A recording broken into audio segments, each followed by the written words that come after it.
Hello दोस्तों, नमस्कार। आज की कहानी है गृहिणी माँ का दर्द। मैं नहीं कहती कि नेहा या तुलसी भाभी घर से बाहर मौज मस्ती करने जाती हैं। इनके काम की भी उतना ही महत्व है और इनके कार्यों का मूल्यांकन तो हम सब हमेशा करते आए हैं। बस मैं यह कहना चाहूँगी कि जो महिला घर परिवार संभालती है उसकी सेवाओं और उपलब्धियों का भी आकलन करें, उसको भी उतना ही सम्मान तथा आदर दें।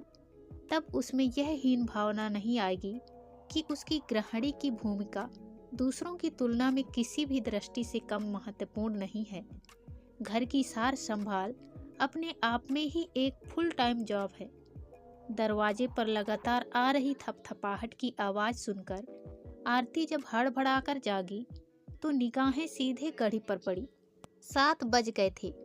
मोहिनी दरवाजे के बाहर से ही रुआंसी होकर चिल्ला रही थी, मम्मी आप अभी तक सो रही हैं? मेरी स्कूल बस आने वाली है। अभी तक ना तो मुझे नाश्ता मिला है और ना ही मेरे टिफिन का कुछ पता है। बेटी की आवाज़ सुनकर आरती की घबराहट और भी बढ़ गई। हमेशा तो 6 बजे उठ जाती थी, पर रात को सोहन के दोस्तों के देर तक बैठे रहने के कारण सोने में देर हो गई थी। वह तत्काल बिस्तर छोड़कर बाथरूम की ओर बढ़ते हुए बोली, सॉरी बेटा, आज मेरी नींद नहीं खुलने से थोड़ी देर हो गई। मैं 5 मिनट में हाथ मुंह धोकर नीचे आ रही हूँ।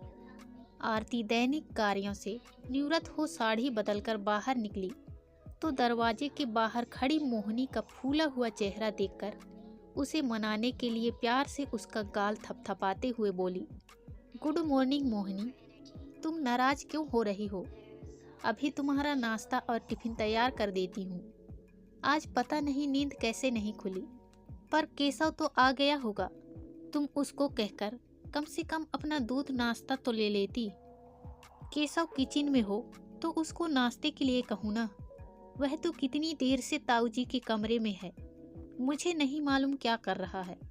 मैंने उसको आवाज़ दी तो बड़ी माँ बोली कि अभी वह उनका काम कर रहा है, कुछ देर बाद आएगा। बड़बड़ाते हुए मोहिनी अपना स्कूल बैग तैयार करने लगी।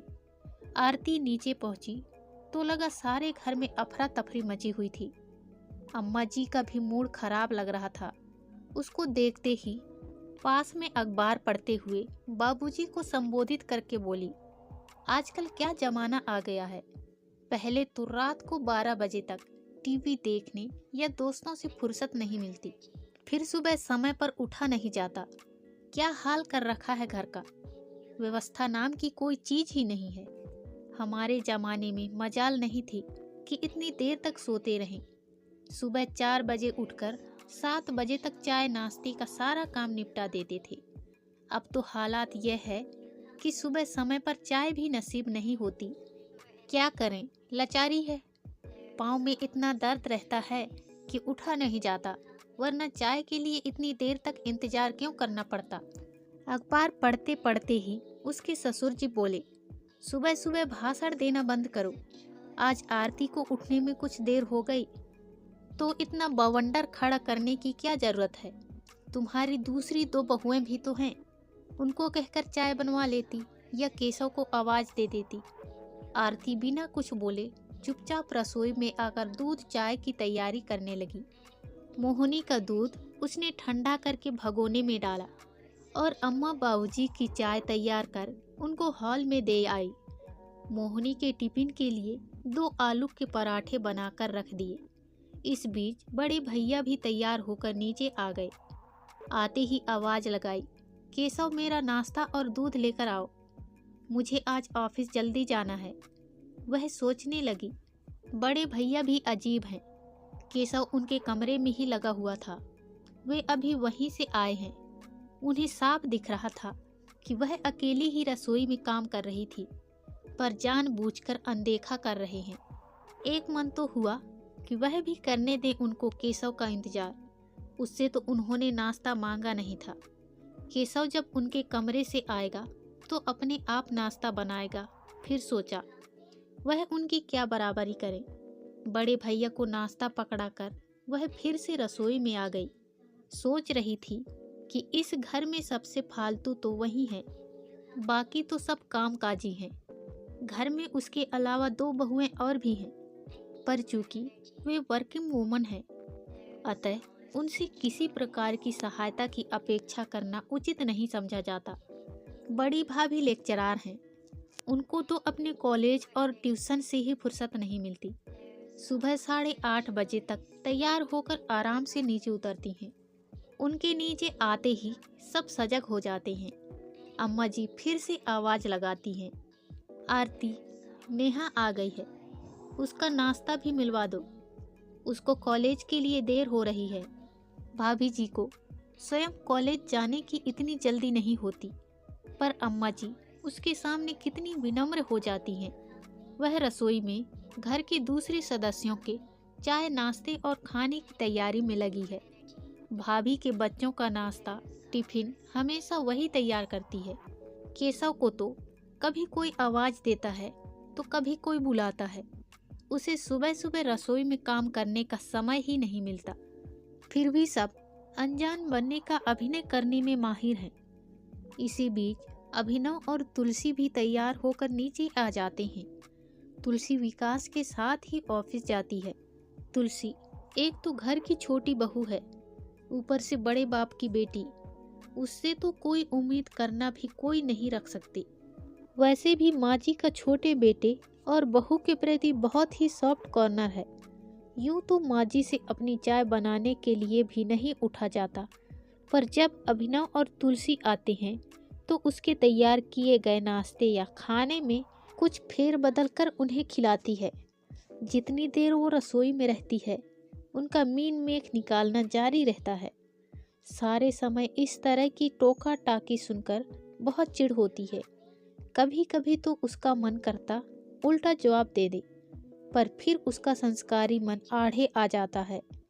बड़ों के सामने बोलना, उनसे बहस करना उचित नहीं होता है। फिर सोहन भी तो अम्मा जी का सरवण कुमार है। सारे समय उससे यही उम्मीद रखता है कि वह उसके घर वालों के नाच नखरे उठाती रहे। घर के सदस्यों के चाय नाश्ते और टिफिन पैक करते करते 10 बज जाते हैं। इस बीच सोहन की फरमाइशों को पूरा करने के लिए बार बार ऊपर नीचे के चक्कर लगाते रहते हैं। कभी उनके कपड़े नहीं मिलते हैं तो कभी कोई ज़रूरी कागजात या कोई फाइल इधर उधर हो जाती है, जिसको ढूंढने में ही बहुत समय लग जाता है। सोहन भी पूरी तरह उस पर निर्भर है। अपने छोटे छोटे काम भी स्वयं नहीं कर सकते। सोहन को खाना खिलाकर जब वह फ्री होती है तब तक 10:30-11 बज चुके होते हैं। चूँकि घर की दोनों बहुएं घर से बाहर रहती हैं और सारे घर की साफ सफाई और देखरेख की जिम्मेदारी भी उसकी होती है, वह सारे घर के कपड़े एकत्रित करके वॉशिंग मशीन में डालती है। जब केशव बाबूजी के साथ बाजार के छोटे मोटे काम करके और सब्जी लेकर वापस आता है तो उसके साथ मिलकर वहाँ कपड़े सुखाने के लिए डालती हैं। इसी बीच उसे स्वयं भी नहा धोकर तैयार होकर पुनः रसोई में आना होता है। बाबूजी और अम्मा जी को ठीक 12 बजे तक खाना चाहिए। उनको खाना खिलाकर उठती है। तब तक बच्चे स्कूल से आ जाते हैं। सबको खाना खिलाते खिलाते दोपहर के 2 बज जाते हैं। वह सारा समय घर गृहस्थी में लगी रहती है, जी जान एक कर देती है, फिर भी किसी को संतुष्ट नहीं कर पाती है। कभी उसके काम का अंत नहीं होता। उल्टे मौके पे मौके पर सबसे यही सुनने को मिलता है, इतना क्या काम है, घर में फुल टाइम नौकर हैं, बाइयाँ आती हैं, कपड़े धोने के लिए वॉशिंग मशीन है। इस पर भी कोई सारे समय अपने को व्यस्त दिखाने का ढोंग करे तो हम क्या कर सकते हैं। दूसरी दोनों बहुएं बाहर थक कर आती हैं तो भी अपना काम तो वो ही करती हैं। एक तरफ इस तरह की उपेक्षा, दूसरी तरफ मोहिनी की